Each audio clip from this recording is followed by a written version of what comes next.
Okay, YouTubers, here's what we did to fix the upper radiator hose issue. Ended up getting it where I have about 3/4 of an inch of clearance. Put a piece of pipe on it, split it. That's silicone oozing out of it.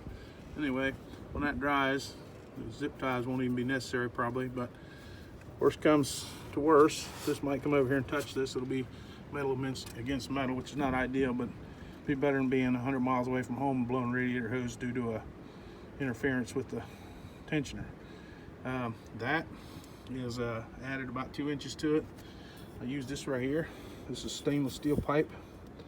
The old guy that lived here before I bought this house, 312 heat says on the pipe, 4410032. Not sure what that means, but that old barn up there was clear full of stuff when I bought this house, and I guess the old gentleman was a welder, fabricator, sold satellite dishes. I guess he was a heck of a good guy, but anyway, he left me all kind of goodies, and that was one of them. I probably have 60 pieces of that in different lengths, which I've used. It's perfect for that right there. Don't have to worry about any corrosion, and I've already put water in it. There it is. I had to cut the fan shroud down a little bit, not because it hits the fan or anything, but to get it to go over this. The way it works its way in and down, it just would not go. So ended up chopping that. That probably won't make any difference whatsoever. If it does, we'll get a piece of what we call race car plastic around here. We use it on race car bodies and whatnot, and just add an extension to the shroud. It's not a big deal. 10 pop rivets and a little bit of silicone. It'll be right back on there, and it'll be removable. Another little suggestion. Now, this truck's pretty tall. It's F250, and it's, I don't know, it's got a big huge transmission cooler and had a bunch of leaf springs, but it's a pain in the ass to work on. So this is simple, but it does help. I let the air out of the front tires on this thing when I work on it, because you know, it's chest high when the tires are inflated. It's got 265s on it, or 285 tires on it, which we're going to go down to a 265 or 235 85 16, like a regular dually wheel. So that's where we're at. I did notice that that gray thing right there is the end of the throttle cable, and it is interfering with the back of the pressure line. It is up against the idle screw, so it's not changing the idle, but I may touch that with a grinder just to add a few thousandths clearance. That fitting will get turned back over this way, and the hydraulic hoses will go right up underneath this and hook to that, and I'll get a 90. When I hook the suction line on, I'll get a 90 to go on the big hose there, and that should be that.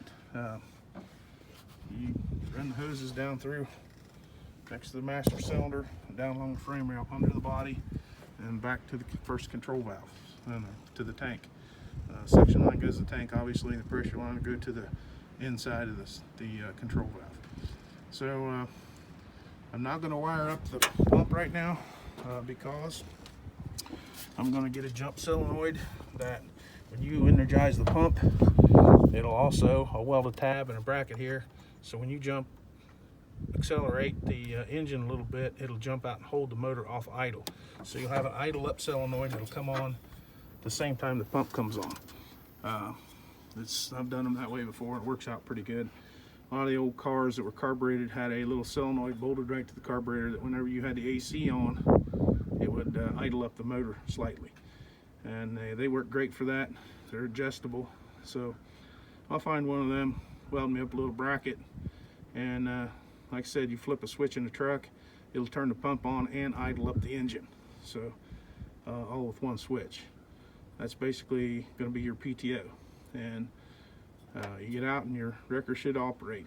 So this pump was on the wrecker, like I said before, and I did use the wrecker before I tore it apart, but the frame was pretty crappy, rusted out. So we tore it apart and had all the hydraulic cylinders rebuilt for the wheel lift.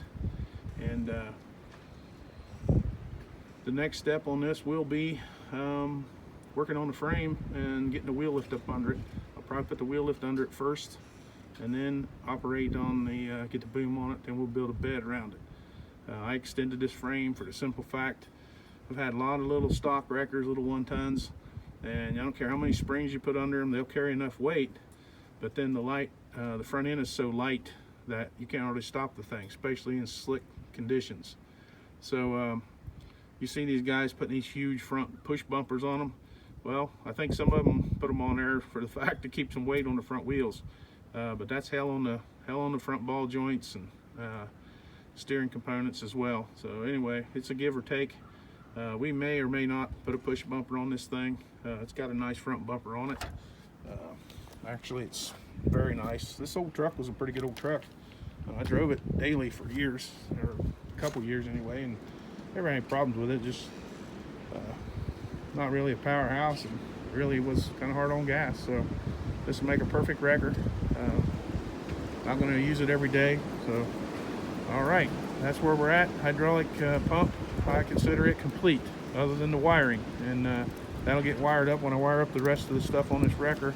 Unless I find one of those jump solenoids, I might go ahead and put that in. All right, I go to doing anything else, I'll update you. As for now, wind's blowing, and it's gonna rain. You know, we had 7 or 8 hours of good weather here in Ohio, so that's about our limit until May.